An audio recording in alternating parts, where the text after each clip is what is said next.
I will continue our question answer. Section E, short answer question. Answer the following question briefly. मतलब answer the following question, नीचे जो दिए गए question है आपके उनको आप एक्सप्लेन करेंगे कैसे? ब्रीफली मतलब संक्षेप में. First what are contact and non contact force. तो इसकी चर्चा करते करते हम लोग शायद बूढ़े हो गए. Contact force which require a physical contact. तो क्या लिखेंगे? The friction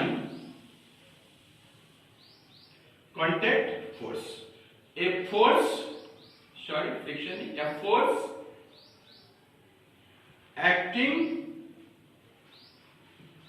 between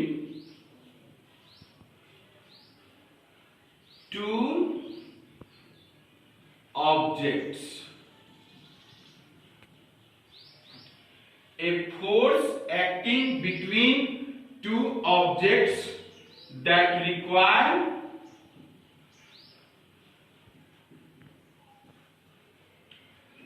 a physical contact between them is called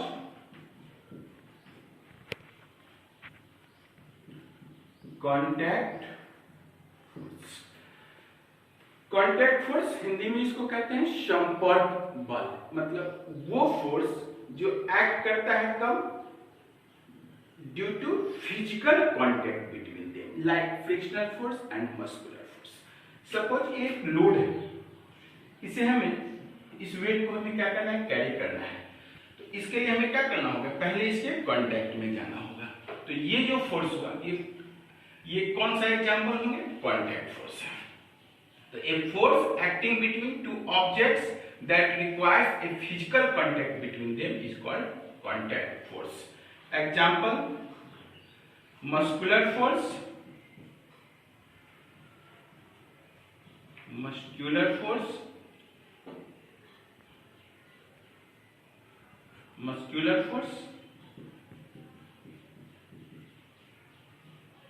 frictional force. देखिए यहाँ एग्जाम्पल मेंशन नहीं करना है, बट आगे लॉन्ग क्वेश्चन है, उस लॉन्ग क्वेश्चन में भी यही बात है कि explain contact force and non contact force with examples.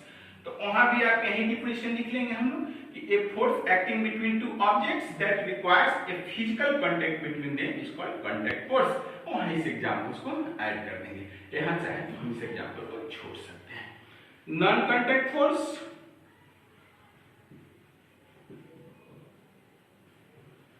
Non contact force मतलब वो फोर्स जो एक्ट तो करते हैं बट ये जरूरी नहीं है कि वो आपकी क्या हो? फिजिकल टच हो. जैसे इस पेन को हमने ड्रॉ किया, ये पेन नीचे की ओर फॉल करता है. Why?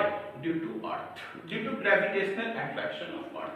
But earth and pen are not comes in contact.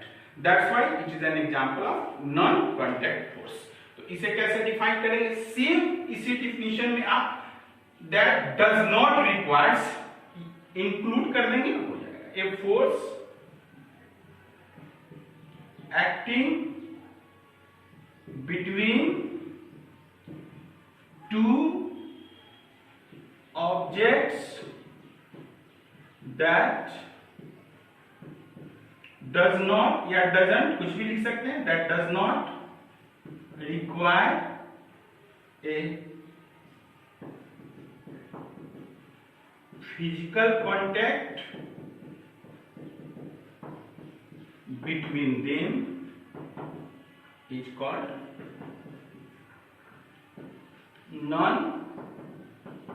non-contact force. Example,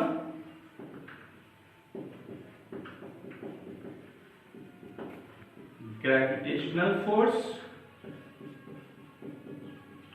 electrostatic force and magnetic force. तो ये अगर एग्जांपल्स हटा लो तो ये ई का फर्स्ट हो गया. और आगे क्या आपके इफ सेक्शन में answer the following question in details का सेकंड है explain contact force and non contact force with examples.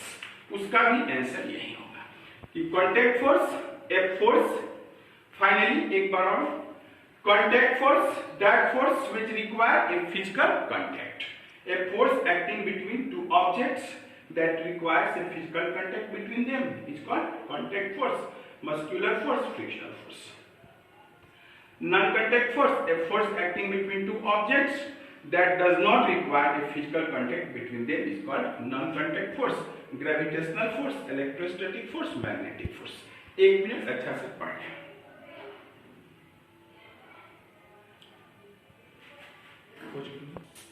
Second question, what are sliding friction and rolling friction, which is more? इसको हमने एक्सप्लेन किया था पीछे book में, सीधे सीधे इसका डेफिनेशन है।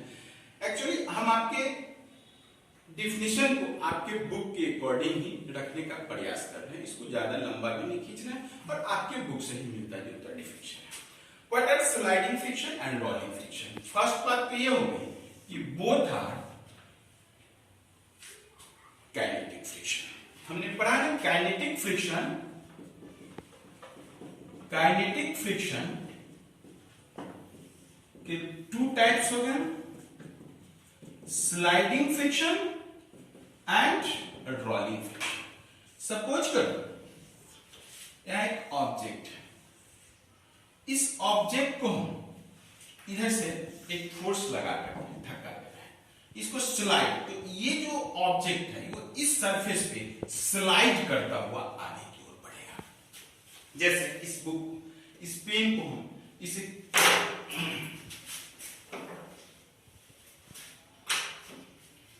आगे की ओर खींच रहे हैं, तो ये जो फोर्स है ये कौन सा फोर्स होगा? स्लाइडिंग फ्रिक्शन होगा। बट अगर ये ऑब्जेक्ट कांटेक्ट होना चाहिए और इस तरह अगर ये मूव कर रहे हो आगे की ओर, यहां पे जो फोर्स है ये कौन सा फोर्स होगा? Rolling friction. It means sliding friction, rolling friction both are kinetic friction. When an object slides over another surface, then frictional force act between them called sliding friction, and if it rolls then it is called rolling friction. So define कैसे करेंगे? What is rolling friction and sliding friction? The friction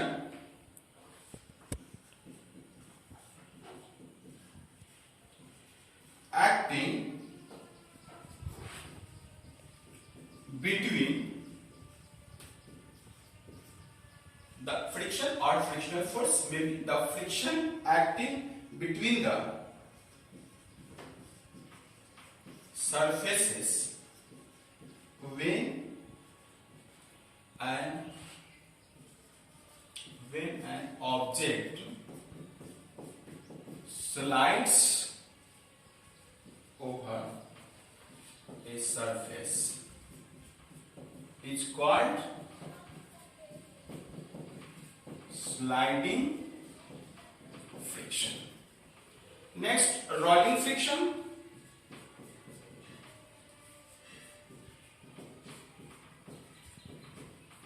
Similar way, the friction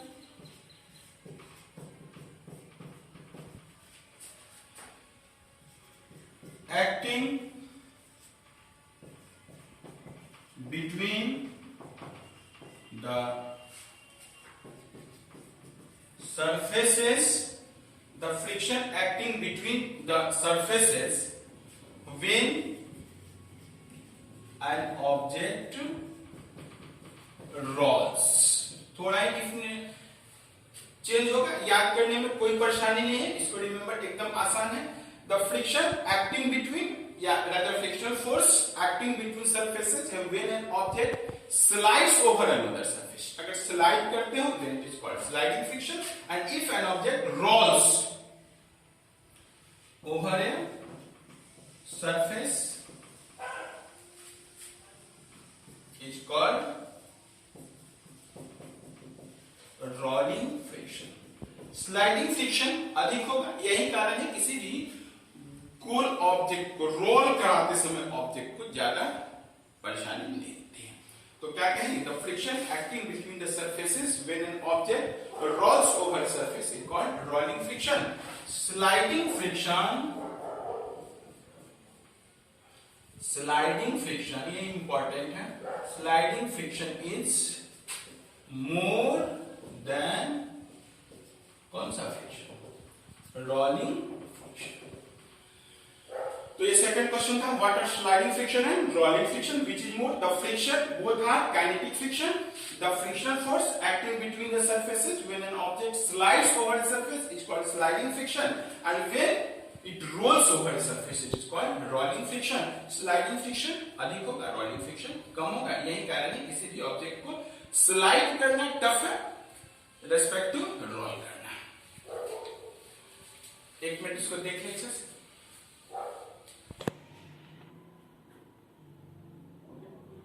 next question है, mention 3 disadvantage of friction. देखिए friction के advantage भी हैं और disadvantage भी हैं. That's why friction is called necessary evil. Necessary मतलब जरूरी, आवश्यक, जिसके बगैर आपका काम नहीं चल सकता है.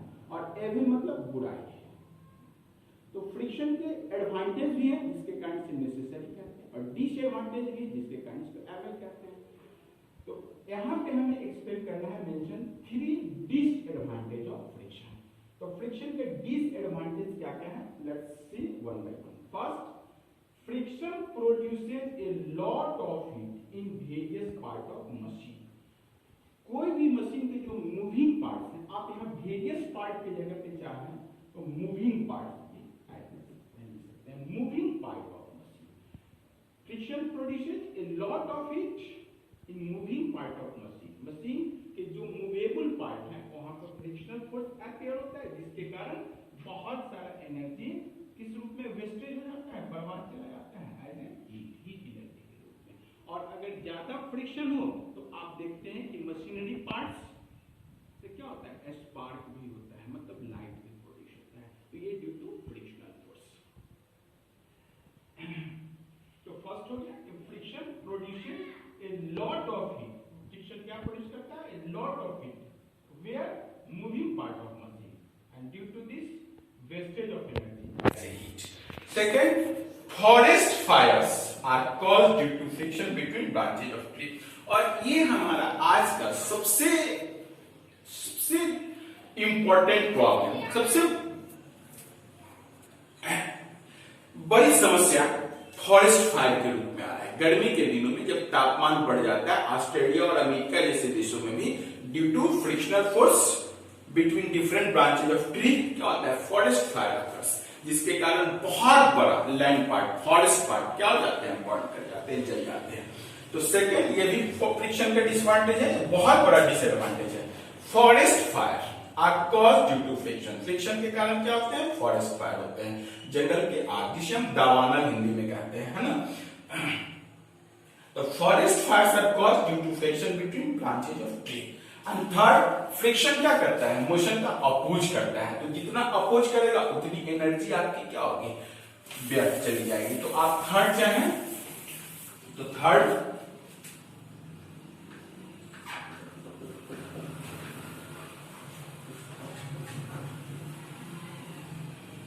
opposes motion, hence more energy is needed to overcome friction. तो ये 3 डिसएडवांटेज ऑफ फ्रिक्शन है. First, friction produces a lot of heat. Friction produce करता है, उत्पन्न करता है, पैदा करता है, जनरेट करता है a lot of heat. Heat की बहुत बड़ी मात्रा. Where in moving part of machine. मशीनों के जो चल पुर्जे होते हैं, मूविंग मतलब जो मूव करने वाले, हिंदी में उसके चल पुर्जे कहते हैं, है ना. तो इसके जो मूविंग पार्ट्स हैं मशीन के, उसमें फ्रिक्शन क्या करता है, a lot of heat produce करता है, जिसके कारण बहुत सारी एनर्जी वेस्टेज होती है. Second, forest fire are caused to friction. Between different branches of tree, गर्मी के दिनों में, समर सीजन में, है ना, ब्रांचेस के बीच, different branches of a tree के फ्रिक्शन के कारण क्या होते हैं, फॉरेस्ट फायर होते हैं। एक बहुत बड़ी स्टैटिक प्रॉब्लम है। Third, opposite motion. फ्रिक्शन का डिफिनेशन ही opposite the relative motion of an object, opposite motion, hence more energy is needed to overcome friction. So that is the three main disadvantage of friction. Actually आपके book में भी बहुत अच्छा लिखा हुआ frictional disadvantage of friction. एक बार book को चाहे तो आप पढ़ सकते हैं।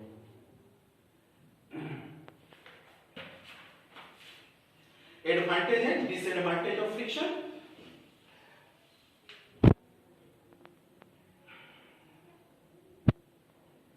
यहाँ पे लिखा हुआ है advantage and disadvantage of friction, इसको भी एक बार पढ़ लेंगे। That's okay. So three main disadvantages. It produces, simple thing like it produces a lot of heat. It is caused due to forest. It is caused of forest fire and opposite motion. आप चाहे तो ये briefly answer है, तो आप तीन अलग अलग शब्द में एक लाइन में छोटा छोटा लिख सकते हैं। It produces a lot of heat between moving part of a machine. Second, causes forest fire. Third, opposes motion. Simple way में लिख सकते हैं, but it is very sufficient, बहुत sufficient है। Okay, next question देखते हैं हम। इसको एक बार देख लीजिए। याद रखेंगे कैसे? It produces a lot of heat in moving part of machine. First, second, it causes forest fire. Second, it opposes the motion. That's okay.